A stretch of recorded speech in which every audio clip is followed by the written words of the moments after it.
Hey, I'm photographer David Bergman, and this is 2-Minute Tips for Adorama TV.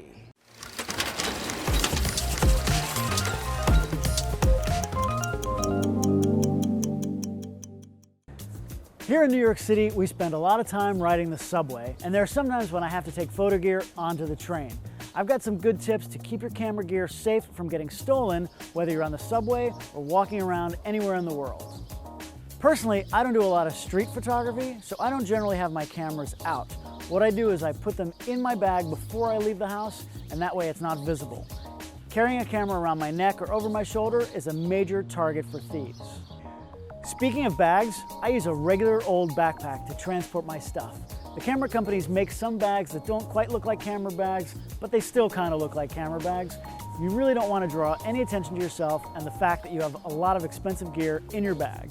I also put those little luggage locks on all of my zippers. This will prevent the bag from opening accidentally and also slow down somebody who's trying to get in there while it's on my back. In a crowd of people, sometimes you have no idea what's going on back there.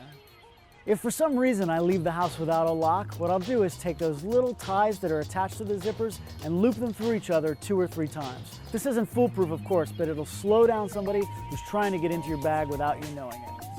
Lastly, when you're out shooting in a crowd, be aware of your surroundings and always keep your hand on your lens. The camera strap's a good thing, but it's only attached to the body, so there are plenty of videos online of people walking up to tourists and then grabbing their lens and actually unmounting it from the camera and running before anybody has any idea what happens. Keep an eye on your surroundings, be aware of everything that's going on, and don't stay glued to your phone the whole time. Of course, it's impossible to keep your gear safe 100% of the time, but I do everything I can to minimize the risk of things getting stolen.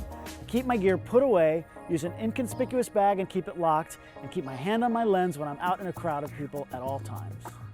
Thanks for joining me today on Adorama TV. Don't forget to subscribe for more amazing videos, follow me on social media @David Bergman, and go to the Adorama Learning Center for lots of other great tips and tricks.